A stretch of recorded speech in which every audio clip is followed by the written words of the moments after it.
মানে কি এইটো এভাৰেজ গ্ৰুপ বুলি কয় ইণ্ডাষ্ট্ৰী, তেখেতসকলে বহুত দিনৰ পৰা কৰ ফাঁকি দি আছিলে।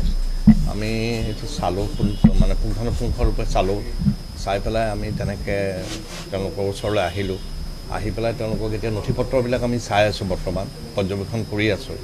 এতিয়াও আমি ক'ব পৰা নাই যে টেক্স বা মানে পেনাল্টি কিমান হয়, সেইটো আমি এতিয়া জাষ্ট আহি পেলাই সেইখিনি গোটেইখিনি চাইছোঁ। এইটো কনষ্ট্ৰাকশ্যনৰ কাম কৰে, ইনষ্টলেশ্যন অফ টাৱাৰ তেওঁলোকে ইনষ্টল কৰে। তেওঁ ইনষ্টল কৰাৰ পিছতো তেওঁলোকৰ মানে ITC বুলি যিটো কয়, আপোনালোকে বুজি পাব চাগে, সেইটোত অলপ বিসংগতি আমি পাইছোঁ। সেই বিসংগতিখিনি আমি ঠিক কৰিবৰ কাৰণে অলপ সময় লাগিব। গতিকে আমি আছোঁৱেই আজি হাউলিত। হয়, তেওঁলোকে বিভিন্ন জেগাত কাম কৰে, অসমৰ বাহিৰতো কৰে তেওঁলোকে, শুনামতে নাগালেণ্ড মেঘালয় এইবিলাক জেগাততো কৰেই, আৰু অসমৰ বিভিন্ন ঠাইত তেওঁলোকে কৰে। এতিয়া আমি নথি পত্ৰবিলাক চালি জাৰি চাই আছোঁ। হয়, GST ফাঁকি দি আছে, হয়, ফাঁকি দিয়াটো হয়। আৰু তেওঁলোকৰ এইটো ITCৰো বিসংগতি আছে, যথেষ্ট আছে। গোটেই নথি পত্ৰখিনি চাই তেওঁলোকে কিমানখিনি টেক্স ফাঁকি দিছে, সেইখিনিৰ ওপৰত লগে লগে টেক্স পেনাল্টি লগোৱা হ'ব। আৰু এইটো মানে যিহেতু তেওঁলোকৰ এখন এভাৰেজ গ্ৰুপ, অলপ ডাঙৰ প্ৰতিষ্ঠান, গতিকে 2-এদিন সময় লাগিব। সময় লাগি আমি সেইখিনি গোটেইখিনি ঠাৱৰ কৰি পেলাই আমি সেইখিনি টেক্স পেনাল্টিখিনি লগাই দিম আৰু 6 কৰোৰ হিচাপে। এতিয়া একজেক্টলি তেওঁলোকৰ মানে 6 কৰোৰ মান হয় বিজনেছটো। হয়, 2 এবছৰ হৈছে ধৰক তেওঁলোকৰ। আমি সেইটো মানে চাই চিতি মানে চালি জাৰি চাই পেলাই আমি সেইটোখিনি উলিয়াইছোঁ। আমাৰ গোটেই টীমটোৱে আহিছে।